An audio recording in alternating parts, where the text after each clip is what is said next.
আমরা আজকে গৌতমের বাড়ি বিদ্যালয় থেকে 8.2 কিলোমিটার পশ্চিমে অবস্থিত সীমার বাড়ি বিদ্যালয় থেকে 9.9 কিলোমিটার পূর্বে অবস্থিত। এখানে বলছে গৌতমের বাড়ি থেকে সীমার বাড়ির দূরত্ব কত কিলোমিটার। তাহলে আমরা দুইভাবে অঙ্কটি করতে পারি। প্রথমে একভাবে করব। 1 নম্বরে বলছে যে গৌতমের বাড়ি থেকে সীমার বাড়ির দূরত্ব কত কিলোমিটার।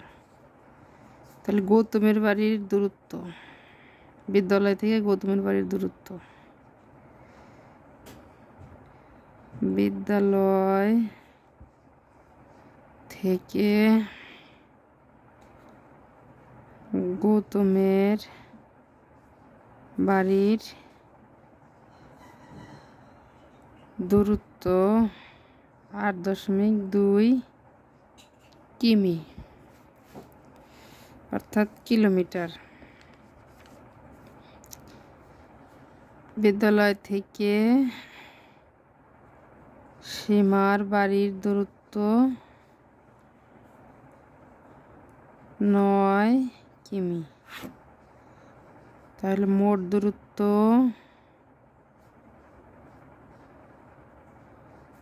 হবে,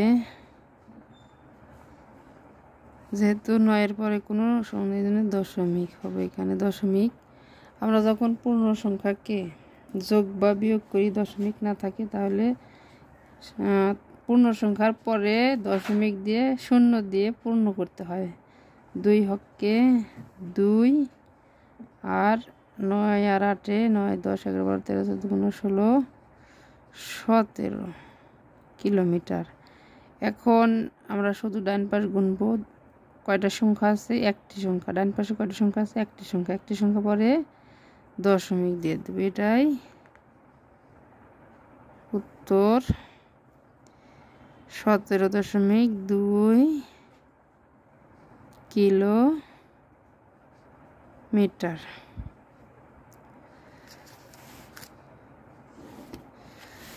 2 নম্বর অঙ্কে কি বলছে আমাদের?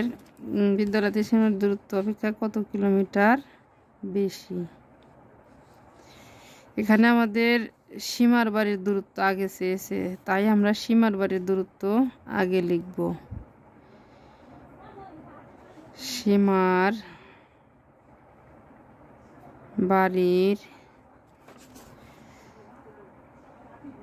দূরত্ব কত কিলোমিটার? 9 কিলোমিটার। আর গৌতমের বাড়ির দূরত্ব, গৌতমের বাড়ির দূরত্ব 8.2 কিলোমিটার। তাহলে পার্থক্য চেয়েছে আমাদের, দূরত্ব কত হবে, কত কিলোমিটার বেশি। সুতরাং দূরত্ব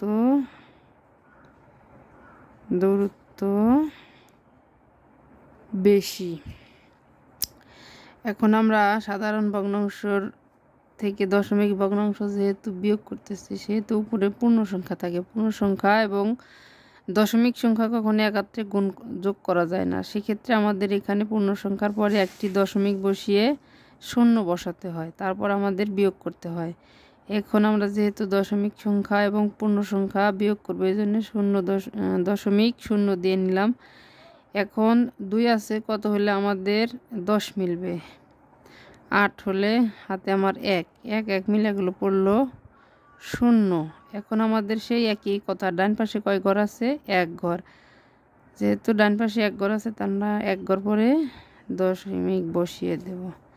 এত কিলোমিটার।